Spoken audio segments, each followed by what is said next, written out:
Steampunk. This is your host, SteamPunk Bob, and I don't want to continue my gag of adding words every time I refer to these games by their full title.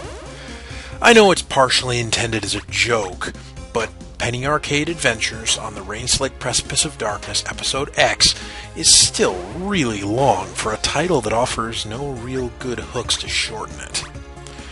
Once again, I'll be covering a pair of games at once, in this case, episodes 3 and 4.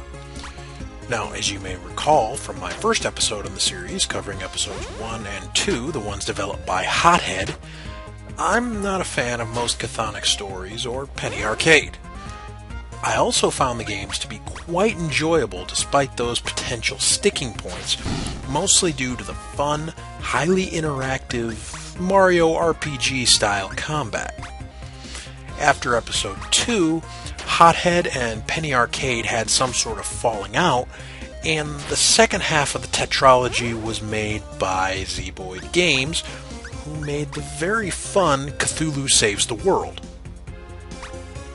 Probably odd that came to mind after mentioning a disinteresting Cthulhu mythos, but it's a good turn-based RPG and probably Zeboyd Games' most well-known work. I was a bit apprehensive, but excited for these games, and when they finally went on sale deep enough for my moth-eaten budget, I scooped them right up. Now, for games I was legitimately interested in, these games set a new record on how fast can a game do something that really annoys me. A record I doubt will ever be broken by something I actually want to play, because these games managed to bug me before I had clicked play for the first time. See, I know it's not a big deal, but the Hothead games, episodes 1 and 2, are listed on Steam as On the Rain-Slick Precipice of Darkness, episode Y. The Zeboyd games are in the system as Penny Arcades on the Rain-Slick Precipice of Darkness, episode N. Is it wrong for me to want my direct sequels to all be in a nice, neat row in my games library? Okay, well, once I got over that little annoyance, I got hit in the gut again. I'm not in this game.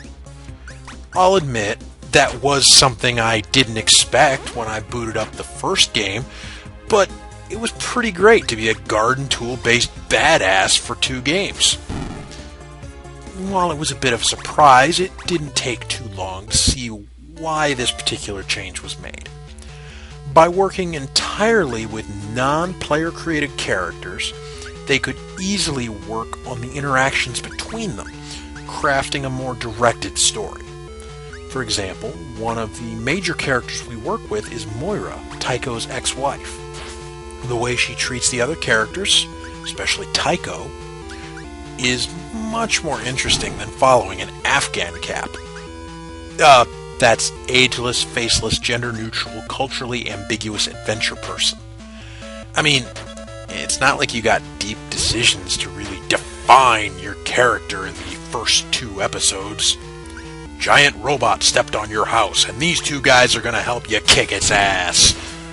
That's basically your character arc in those 2 games. A change I was sad about, but instantly understood, was the loss of the narrator's voice.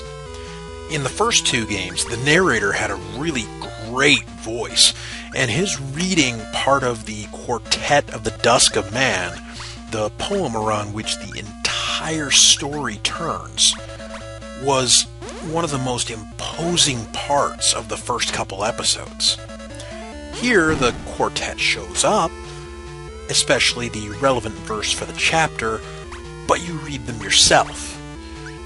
This change I understood immediately, though, because Zeboyd wanted to make these games feel old school, sort of a 16-bit look with more modern design sensibilities, and having a fully voiced set piece that wasn't completely garbled would have felt out of place.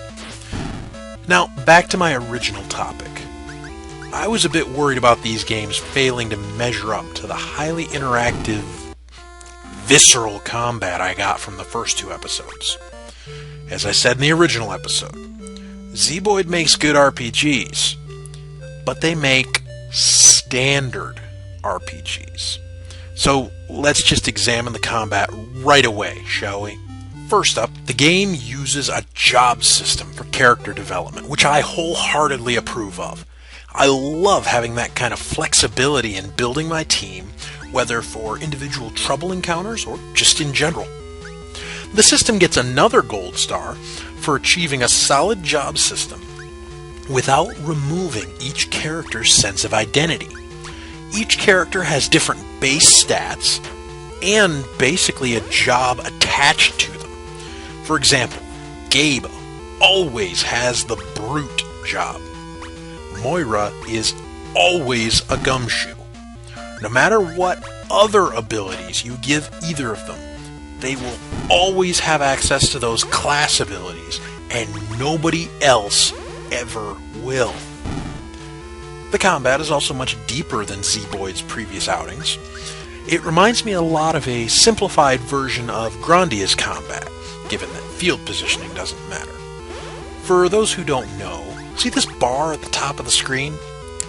Everybody in the combat has a marker on this bar. The higher your speed, the faster you move on it. When one of your characters reaches this section here marked Command, the game pauses and you decide what that person should do. Once you've given them a command, they continue along the initiative bar, influenced by their speed and, I believe, how fast the action is. And when they get to the end of the bar, act, they do whatever you told them to do. This is more interesting and tactical than a simple turn-based system like Cthulhu Saves the World for 2 major reasons. First, while speed does seem to have diminishing returns, in Cthulhu Saves the World, having 1 more agility than someone was no more useful than having 100 more agility than them, because everyone gets 1 turn every round. Here, an extraordinarily fast character can actually lap slow characters. Second major reason this type of timing is more interesting than pure turn-based combat is interrupts. Certain skills basically do damage to the enemy's initiative, bumping them back on the action bar.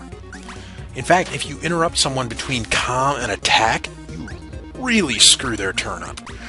But most interrupt attacks do less damage than just hitting them, if any. And they're not really that useful outside of the calm to act window. And if the bad guy hits you and then you interrupt him, then he basically got to hit you and waste your turn. It's a really interesting tactical consideration. There's also some anti-frustration features built into the game. No random encounters. MP is only a resource in the same battle it's generated in, and your HP and consumable items regenerate after every battle, so you'll never save in a completely unwinnable state. Also, your class pins that aren't in use gain leaked experience. Not so much as if somebody were using them, admittedly, but enough that you aren't locked into using whichever ones you picked as soon as you unlocked class changes. The final game in the tetralogy is different in feel, if not much in mechanics, from the third. Instead of a limited number of characters and a rather large selection of jobs, our final game feels more like Pokemon, with lots of available monsters, but your characters taking the position of basically being the jobs. To be honest, even though the situation could be considered more flexible and tactically interesting, I found Episode 4's combat less emotionally engaging than previous installments. When bad guys show up in Episodes 1 through 3, I tell Gabe to punch them. Then in Episode 4, Gabe yells, "Go, Pikachu!" and he is in no danger whatsoever. In fact, they mention at the start of the game that if I get my ass kicked, I can just walk it off. Where's the dramatic tension? The second half of the story is okay. There's higher stakes, but that lessened dramatic tension in episode 4. But on the other hand, it's nice to have the resolution of this story. The story was never a big draw for me, but if I were to pick two favorites, it would be the odd-numbered installments.